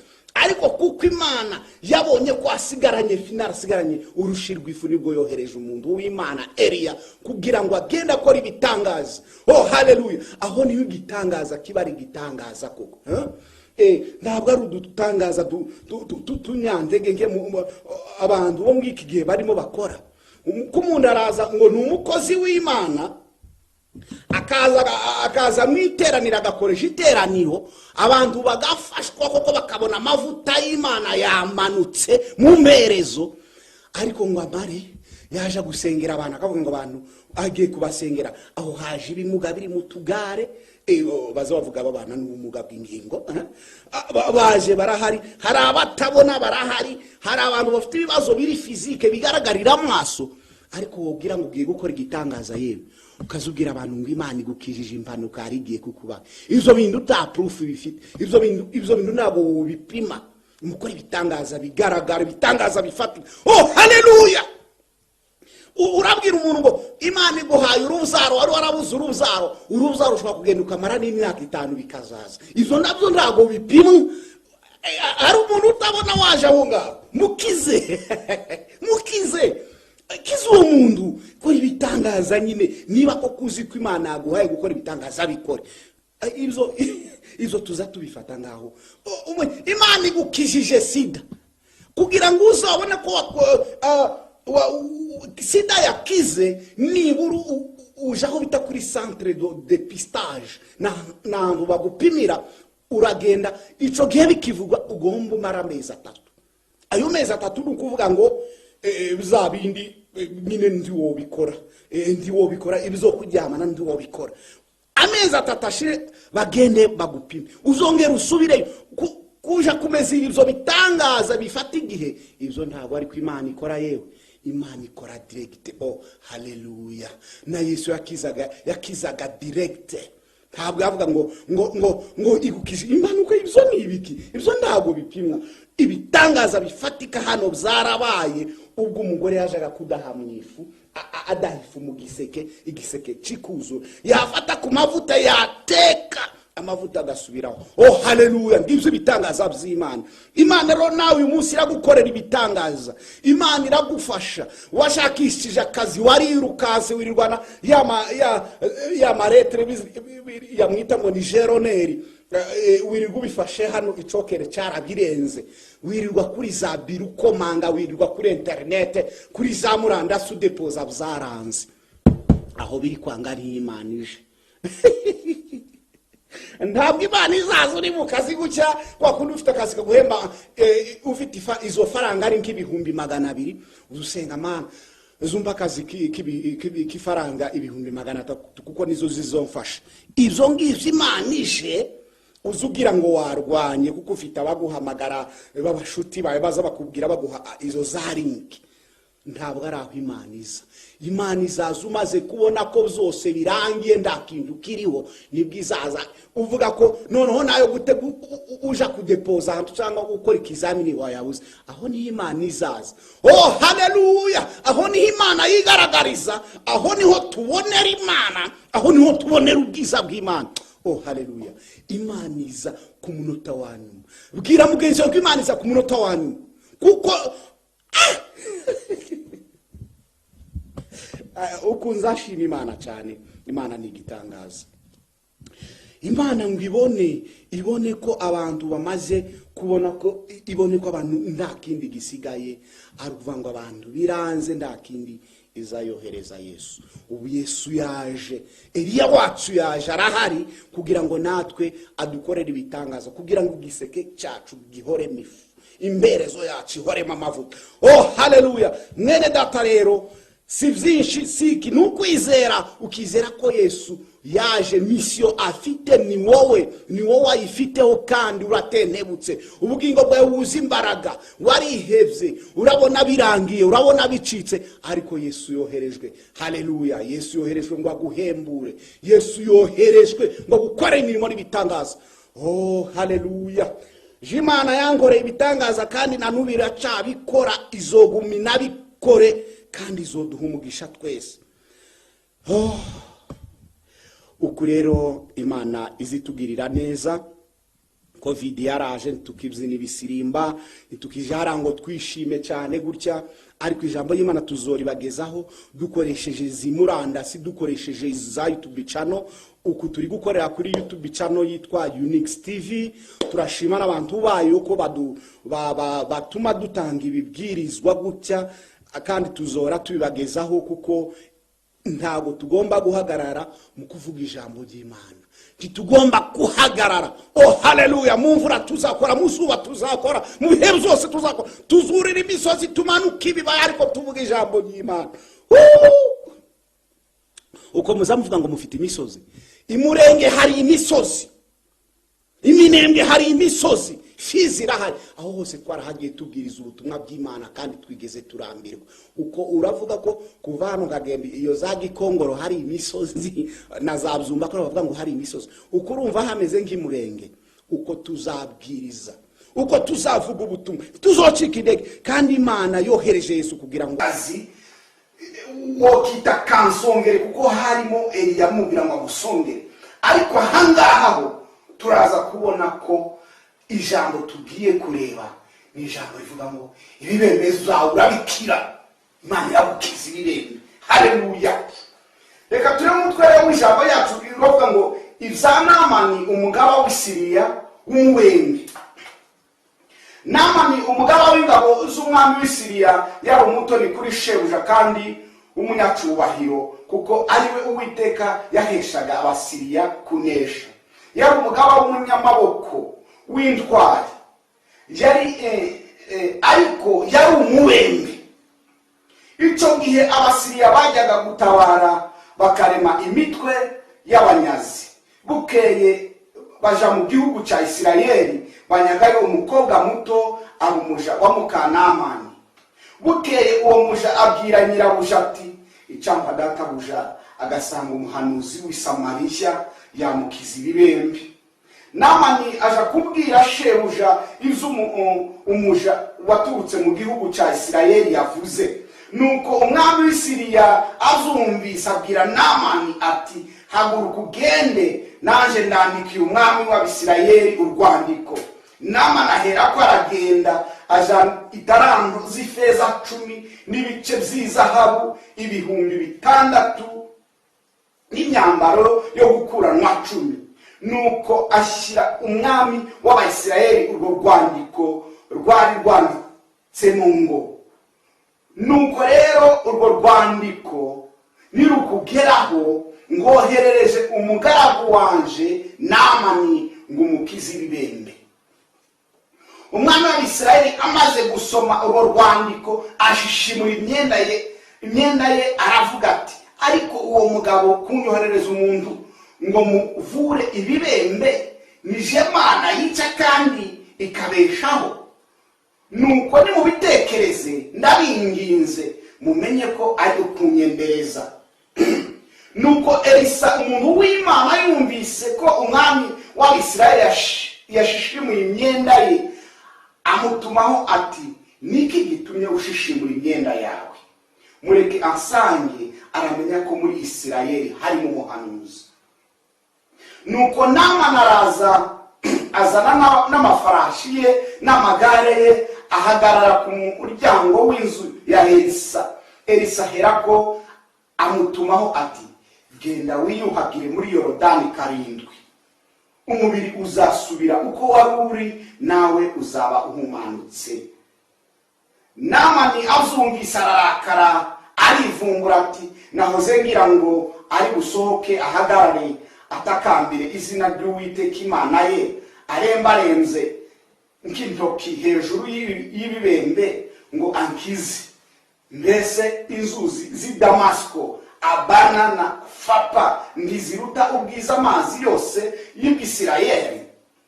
Sinabasha kuziyuhagiramo ngo mpumanuke. Nuko arahindukira arigendera arakaye. Abagaragu be baramwegera baramubwira bati, data, iyaba uwo muhanuzi yagutegetse ikintu gikomeye ntuwo gikoze, nkanswe kukubwira ngo iyuhagire uhumanuke. Nuko aramanuka yibira muri Yorodani 7 nguko uwo muntu w'Imana yari yamutegetse. Uwo mwanya umubiri we uhinduka nk'umwana muto, arahumanuka. Hanyuma ahaguruka n'abantu be bose kuri uwo muntu w'Imana, araza amuhagarara imbere amubwira ati, noneho menye ko nta yindi Mana iri mu isi yose nkeretse muri Isirayeli. None ndakwinginze enda ingororano y'umugaragu wawe. Elisa aramusubiza ati, ngurahiye Uwiteka uhoraho uwo ngorera, nta kintu cyose ndibwakire. Oh, haleluya! Imana ibaho umugisha. Iri ni ijambo ry'Imana. Iri jambo ry'Imana ni rirerire, ariko ndakwitwara kubigenza ngo tubyumve neza tutarisomye byose. Iravuga ngo ibya Namani umugaba w'i Siriya w'umuwembe. Oh, Namani umuwembe. Nuko mu munsi umwe Namani umugaba w'ingabo z'i Siriya yari umunyamaboko, yari umutoni, yari umugabo w'intwari kuri shebuja, ngo ni nawe Imana yanyuzagamo gutsinda kw'Abasiriya. Siriya n'ubu ngubu usomye ku bantu bize ibintu bya histoire, ni igihugu cy'Abarabu, ni igihugu gikaze cyane, kigira ibintu by'ingambara, kirakaze. Nico gihe cyane gikaze. Ni ukuvuga ngo Abisirayeli bari batiritse kumva ngo ingabo z'i Siriya zajaga zifite umutwe w'abanyazi zikanyagayo. Icyo gihe ngo zanyaze agakobwa gato cyane. Oh, haleluya! Ngo zirakanyaga zirakajana kaja kuba umuja wa Mukanamani. Oh, haleluya! Ngo kamuja wa Mukanamani. Ariko hagiye n'ukuri ibintu bikubera umugisha. Uko bakanyaze bazi ngo bazanye umunyago, ariko kari mu mugisha w'Imana, kari magakiza ka Namani. Oh, haleluya! Wanyine hano simbizi Namani bavuga ko yari umubembe, yari afite ingabo z'i Siriya zitwaye, ariko yari umubembe. Yari abizi ko ari umubembe, yari yubashwe, ariko yari umubembe. Nuko ngo agakobwa kamare kabwira nyirabuja kati, ariko maruja databuja yogera mu Samariya hari umuntu ari umuhanuzi yomukiza. Uko ije simbizi umuntu ako gakobwa kabonye shebuja, kuko ikigaragara cyo kuko umuntu wabaga afite ibibembe icyo gihe baramumendaga bagarahumanye.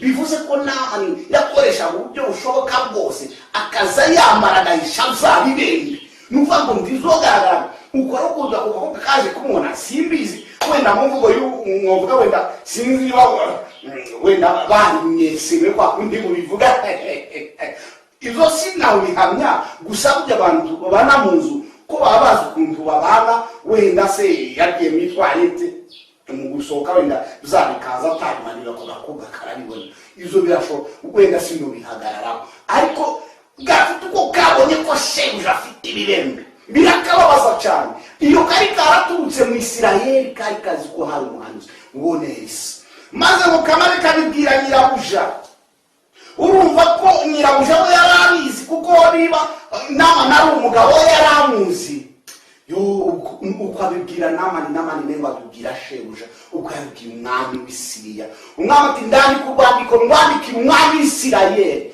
nimara kumwandikira maze urasanga nta mwandiki ngo asome urwo rwandiko umwami wa Isirayeli we zaramubabaje cyane azavuga guhera byari isigaye nkiza abantu azavuga kuko imyohereze ngo mukizi bibe none ndimana yikigara ikanakiza jezo no bikora azabifata ngo kumwendereza azabifata ko bamushaka impamvu wenda bagire ngo bamubwira bakiza umundamukize bamuteye baze bavyitwaza bamuteye umwana niko yabibonye ariko nyamara agakobwa kari kavuze ko Isamariya hari umuntu w'Imana hari umuhanuzi ngo bamare rero barangije Elisa na Eliya biritiranwa cyane kuko Elisa yabaye umugaragu wa Eliya kandi amutona hamwe imbano cyane bavuga ko ibitangaza Eliya yakoze Elisa we yakubaga kabiri haleluya Elisa afite imbaraga cyane uzagenda kubona ngo gukiza imboga zirose ibyo byose muzabibona biratuzobibabwira nuko Elisa rero arangije ngo yarabyumvaga ngo amare ngo abone umwami ngo ashishimire imyenda y'umwami wa Isirayeli amaze kukimushishimira imyenda yawe bwira uwo mugabo aze hano namara kuza hano aramenya ko muri Isirayeli hari umuhanuzi muri Isirayeli hari umuhanuzi haleluya bwira mugenzi wawe ko muri Isirayeli hari umuhanuzi uri Imana maze namani ngo amare araza yegera wa muhanuzi azamubwira ngo genda wibire karindwi muri Yorodani inshuro 7 karindwi kazakagaruka muri Bibiliya gafite icyo kavuga hata hari ibintu ubona ko bitajanye umugaba w'ingabo aza yambara inyenyeri birokoro hano mu mugaba w'ingabo murabizi muzamubona nk'igisirikare muzamubona ba generali muzamubona ukuntu bameze ukuntu ukazumubwira ngo uko nagende muri Yorodani bibiremo karindwi gute akira karindwi Yorodani umva niba abantu bakirizwaga abantu bose bazaga kuhakirizwa hari hantu n'amanyegeri n'amanijewe ngende ingoni y'ubutware ifite intwaro zanje n'ingabo zanje n'amafarashi nazanye ngende muri Yorodani bibiremo karindwi yumvise ari igisuzuguriro yumvise amusuzuguye haleluya arangije abaho ntabwo ngora azamurugero none twebwe muri Siriya hari inzuzi aravuga Damasco Abana arazimubwira zose ese ndizari kandi nizirusha ubwiza izo muri Isirayeli kuki atarizo naje ntabwo nahumanuka buri abantu ubona cyubahira ndaje hariya ushobora no gusanga kuri Yorodani n'abandi bari kwibira basanga abasiviye basanga abantu basanzwe bazi ko ni umugabo w'ingabo umva yarateye muri Isirayeli anyagaya gakobwa bari bamuzi bari bazi ko nama nari umurwanyi haleluya bari bazi ko nama nari umunyamaboko ngende mfukame uko ubihuze no kwa kundi Nikodeme yaje kumva kuntu Yesu ari kubwiriza ati utabyaho ubwaka bintazinsha mu bwami bw'Imana azashaka kubimenya ariko uko yarafite cyubahiro umunyamategeko hari ahantu abantu bose bamuzi ko Nikodeme azi amategeko baravuga ati umuntu ubona Nikodeme agiye gusobanuza ibingibi biragenda Nikodeme yigira inama kugenda nijoro gushaka Yesu kugira ngo amusobanurire bizabindi kubera icyubahiro yaratinye ariko yigira inama kugenda nijoro ariko nama yaravuze ntaho yahitagenda aho uri bukirire ntuzaharenga ariko izabukiza kirahari nuko nama ni abagaragu be baravuga ati data baramubaca ese icoroshe niki ese uyu muntu mani iyo aza kugutegeka ikintu gikomeye ntiwari kubikora none kuko uragenda wibire karindwi nurangiza uhumanuke ukire ivyo biragutwara iki databuja data biragutwara iki yo namani we namani wari umubembe warutwaye ingabo z'Isiriya baragutinyanga cyane ariko namani nawe urabizi wari umubembe namani we namani wari umubembe namani yari umubembe ariko ngo namani babubwiye gutyo azagarura ubwenge kuko yumva ko ubwenge agomba kubugira gakira azagenda aribira karindwi muri Yorodani ngo avemo ngo umubiri uzumera nk'uwakana gato ababyeyi bo baravuga ko basiga abana babo amavuta bakabakuyakuya baraza umubiri w'umwana kundi uroroshe cyane iyo umusiga ntabwo ushyiramo ibibaraga ntushyiramo ibigufu uzi umusiga witozwe aba afite umubiri woroshe nawe mu mubiri wahindutse nk'uw'umwana muto arangije ngo arahumanuka haleluya byabirembe yari yarahumanye biragenda namani arakira ageze muri Isirayeli ahuye n'umuhanuzi Elisa aramukiza haleluya uyu munsi nawe ushobora n'umuhanuzi urashaka gukira ibibembe ibibembe byarakuzengereje ufite icyubahiro urakomeye ufite ifaranga zawe urazirya ufite ibibembe zirikana ko ufite ibibembe zana ibyo bibembe byawe bizane urakira cyangwa ugufi urakira wikihagarara urakira uko ni kwa kundi tuza tuja mu nsengero ugasanga umuntu umukobwa ngo yaradodesheje udukanzu sinzwo batwita kakanzu ngo ni keza cyane bakamubwira zupfukama kwaka karabo tugusengere azavuga nigute no pfukamisha ajya muzamuvuga ngo resastire nigute no pfukamisha style yanje hano ariko style imbere ya style harimo ibibembe pfukamisha style ibibembe bikire haleluya imana igukize ibibembe igukize we cyangwa bugufi gusa mu mutima wawe icyo imana ishaka nuko wiyorosha ubundi ikagukorera ibitangaza ufite ibibembe ariko ibyo bibembe imana irabikiza gute irabikiza kubera ko ugasanga umuhanuzi umuhanuzi wacu ntabwo ari Elisa ahubwo ni Yesu haleluya ni Yesu woherejwe ngo adukize ibibembe ni Yesu woherejwe ngo aduhumanure umubiri wacu wongera usubira ibutoto umubiri wacu wongera ube nk'uwakana gatoya haleluya ibibembe bikire duhumanuke icyo usabwa no kwicisha bugufi ukemera ko icyubahiro ufite n'ubwo ufite ibibembe imana igukize ibibembe umuhanuzi w'imana agukize Yesu agukize haleluya ngwino ukiri ibibembe ngwino imana igufashe ngwino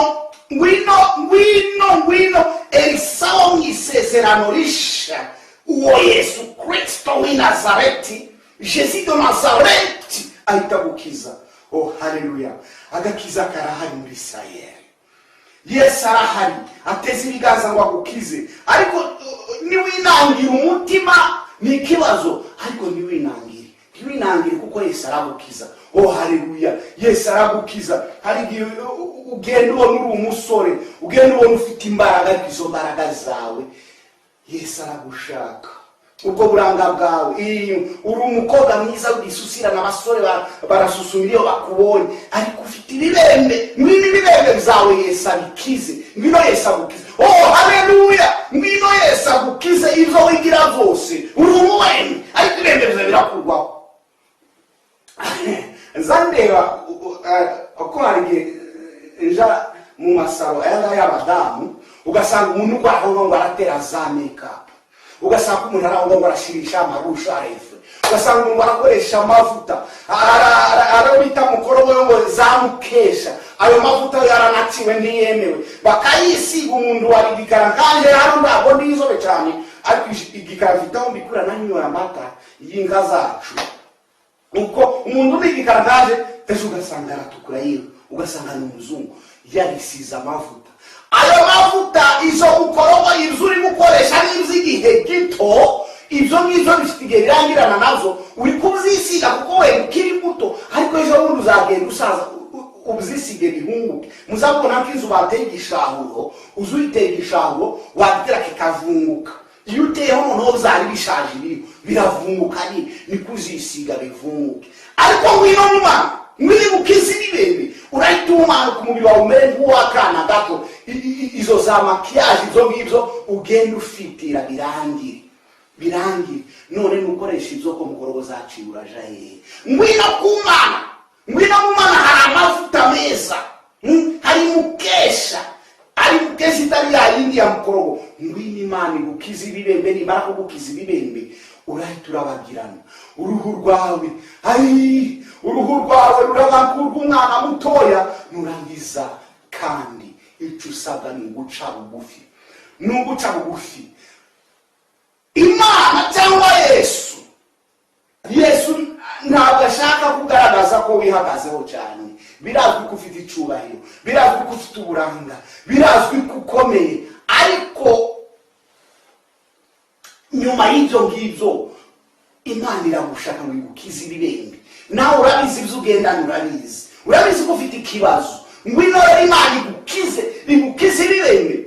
Namani w'Isiriya Imana yarabukijije imukiza ibibembe. Yaragendaga uko agenda yagera imbere y'ingabo, amasanti akarisha, bagakubita amasanti y'ibimane, bakayakubita bagashiduka. Muzareba abasirikare iyo bari kuri parede ko bafite imyiyereko muri iyo masanti ukuntu bayatera, muri ba shefu wakuntu batera amasanti, niko Namani yarameze. Yarazaga bakubarara. Namani umwami yaramwemera ngo yaratomye ku mwami, yari kinyamaboko, ari intwari, ariko yari afite ibibembe. Haleluya. Izo zose yakoraga Namani yari afite ibibembe. Ariko ng'umwana muto agakobwa gato kaze kamubera agakiza, kamubera inzira yo kuja muri Isirayeli maze agakira. Ngwino na Imana igukize ibibembe. Ngwino Imana igukize. Urababaye, ufite ibibazo, urisiga, uratambuka wambaye neza amakositime, izo za stile, ariko mu rugo zaraye bicika. Ko muraja mu birori barabona mukeye, ko baraza kubasura muricara muri saro, ko muraganiriza abashitsi, ariko nibamara kugenda induru ziravuga. Nibamara kugenda za bibembe nyine murabifite, murabizi mufite ibibembe. Icyo musabwa ni muce bugufi Elisa w'isezerano risha Yesu Kristo, abakizi ibibembe, abakizi iyo miruho ibavuna, izo mwambariho bikire, izo mpigi zanyu zikire, iyo miruho ikire, izo mwibwira bikire, izo mwubakireho bikire, maze Imana ibafashe muhumanuke. Nuko ngo Namani amaze kunezerwa ngo agarukana n'abantu be baza kureba umuntu w'Imana, aramubwira ngo ndakwinginze akira ingororano z'umugaragu wawe. Ariko ngo Elisa ngo aramubwira ngo ndakurahira Imana ihoraho ngorera, nta kintu na kimwe ndibwakire. Izi ndonke mwaka ngo mugiye gusengera abantu, mukavuga ngo abantu bazane za rejorofa, mukavuga ngo abantu bazane amafaranga, mugatereka ibisekara mugashira amafaranga ngo barabona ndi. Ibintu ntabwo ari ko Imana ikora ibitangaza, ntabwo ari ko umuhanuzi Imana akoresha akora ibintu, ntabwo ari byo. Ibi muza mugatereka ibiseke, ibi mwakoze ngo amasoko, ngo isoko ry'umugisha, mugakora isoko mu rusengero, ntabwo ari byo. Rimwe narahandi cyangwa hariya irusizi kera, nawe umwana ngisenga aramugore nagiye gusengera, ndangije twagega mu école de dimanche tugenda dukura. Rimwe baravuze ngo abantu bitangiye, umusore yatanze isaha y'ingibi mwita za kibarabaswa, bazamaza bari gusanga ngo ndayiguza amafaranga 1200. Izo faranga baravuze ngo iyi saha yahindutse y'Imana, ntabwo yongera kugura gutyo, barayisheteye, uwayiguze guza 5,000 bahindutse Imana. Uko si ko Imana ikora, uko ntabwo ari ko Imana ikora. Ndababujije, Imana ntabikora ku biguzi. Oya, nidukurikiranye koza babwira ibya Gehazi, waje guca inyuma agafata za biguzi byamubayeho, muzabibona. uko muvuga ko Imana yakora ibitangaza abantu batanze impiya batanze ifaranga, ibyo ntabwo ari byo. Imana si ikikora. Imana yego ngo ca bugufi, genda wibire mu kidendezi, wibire muri Yorodani karindwi. Ntabwo ivuga ngo genda uzane amafaranga, jambo rugo uzane imodoka waparitse. Ntabwo isanga Imana, ntabwo isabura. Imana irishoboye. Imana mwikereka abantu ko Imana izakora ibitangaza kuko hari ico batanze. Ntabwo ari ko Imana imeze. Ntabwo ari ko Imana muri Maraki Imana ngo mugendereshe amaturo n'izacumi, ariko iyo ibivuga ntabwo ivuga ngo mugende mwikore ivyo mutunze mubizana. Icacumi ni kuzo wungutse, amaturo naco ni kintu wumva unezero ukagitanga. Ariko ntabwo bavuga ngo genda uzane imodoka, ntabwo bavuga ngo zana ibintu tubijane ku isoko ry'umugisha. Ntabwo bavuga ngo niba bazanye akebo kifu ngo mukagurisha 5,000 ngo kabaye akima. Kumana nta kintu gihenze gihari. Kumana ibintu bihari byose biragura make. Haleluya! Biragura ubusa, biragura kwicisha bugufi kugira ngo kumana, kugira ngo umuhanuzi w'Imana bukize. Uraca bugufi ugende wibire muri Yorodani inshuro 7 urahitukira. Haleluya! Inshuro 7 gusa wibiye urakira. Ntabwo ari kugenda nguzana amafaranga. Bajya baza bababwiriza ngo muzana amafaranga ashira hariya, Imana yaguhandi. Bajya ntabwo Imana ibemera. Imana yohereje umuhanuzi wayo ngo azagukize, ari baratubwira ngo ca bugufi, manuka muri Yorodani uri busangemo n'ababandi. Uri umusirikare ukomeye utwara ingabo, urasangamo umusevire. Nawe wibire karindwi urakira, urahumanuka. Ntabwo ari ukuvuga ngo uragenda uzana umushahara wawe wose. Si uko nguko Imana ikora. Bene data rero, ijambo ry'Imana ry'uyu munsi ni ukuvuga ngo ngwino Imana igukize ibibembe. Ca bugufi, Imana igukize ibibembe. Yakijije Naamani umugaba w'ingabo z'i Siriya, nawe iragukiza. Oh haleluya! Imana iragukiza. Ijambo ry'Imana rero nenda kubwira ko tuganira ngiri. Imana ikomeze ibagirire neza, ibafashe, ibahungisha kandi ikomeze ibishimire. Iri jambo tuzagukomeza tubageze ijambo ry'Imana dukoresheje murandasi kuri hano kuri YouTube channel ya Unix TV. Tuzaja tuyifashisha kugira ngo tuganire. Icyorezo cyaraje tukibasha kuja hariya ngo dutamba, ariko ari igihe tuzaririmba maze tugatambira Imana. Ibi n'Abisirayeli byababayeho zo kuba mu gihe ngiki cyo kuba mu gihe cyo kwihisha. Murabizi uko izo bavuga ngo mille de lamentation, kutagwa maganya bakajya bagatakamba bati Mana yacu, bagatakamba. N'ibyo bihe turimo, ariko barasengaga, natwe turasenga tuvuge n'ijambo yayo. Tuzabivugira hano online. Turashimira rero Unix TV dufasha kugira ngo tubashe kubageza ijambo ry'Imana. Mukomere kandi muce bugufi, Imana irabakiza ibibembe. Ibibazo ufite ca bugufi, Imana irabigukiza. Imana izakugirira neza. Imana iragukunda. Imana ntabiguzi yaka. Imana ntabifite bihenze. Ibintu zo kumana biragura ubuntu. Wowe icyo usabwa ni uguca bugufi mu mutima wawe, ukiyambura izo zubero byose, urata imbere y'Imana ukumva ko nta kintu urico. Imana iragukiza maze kandi icyubahiro cyawe